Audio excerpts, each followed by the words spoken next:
Percy has seen some incredible things since he was a child, such as a winged horse and a rhinoceros in golden armor. But the teacher said that was just his imagination. His classmates also thought he was a freak, and no one wanted to be friends with him. Percy could only draw everything he saw in his notebook. Until one day, a boy named Grover appeared and changed his life. Grover liked to listen to Percy's weird experiences, and the two quickly became good friends. One day, the school organized everyone to visit the museum. Just as the curator was introducing the exhibits, Percy saw the words on the display board jumping. At this time, his mother suddenly appeared beside him and told him the origin of the name Percy. He couldn't help but shout, "Mom!" and a female classmate responded and teased him. The teacher asked him to keep quiet, and Percy was about to defend himself. But the girl said Percy was a psychopath in front of the whole class. The curator was very angry when he heard it. Then he came to Percy and comforted him not to pay attention to others. Then he handed him a ballpoint pen and told him to keep it well. At lunchtime, Percy and Grover sat together to eat. The girl suddenly threw a sandwich at Grover. Percy got up angrily and walked towards her, but before he touched her, she fell into the fountain.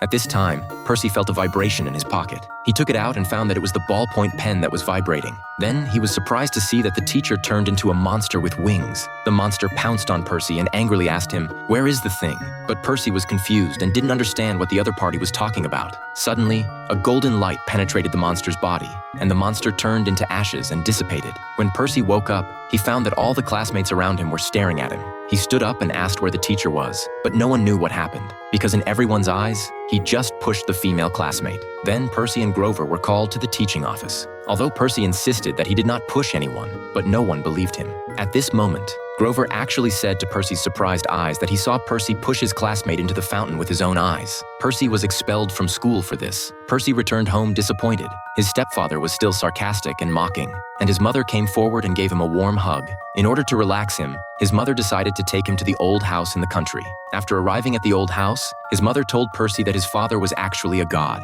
He was a half-human, half-god hybrid, and the monsters he saw when he was a child were real.